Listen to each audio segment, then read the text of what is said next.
On August 1st, 1966, Charles Whitman climbed to the top of the University of Texas Tower with a trunk full of weapons. For the next 96 minutes, he turned the campus into a war zone. Whitman had been an Eagle Scout, an honor student, a former Marine, but that morning he killed his wife and mother while they slept. Then he headed to the university. From 300 feet up, he picked off targets like a trained sniper, students, teachers, anyone who moved. 16 people died, 31 were wounded.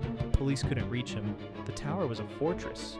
Finally, a civilian bookstore manager named Alan Crum grabbed a rifle and joined two officers in a desperate assault up the tower.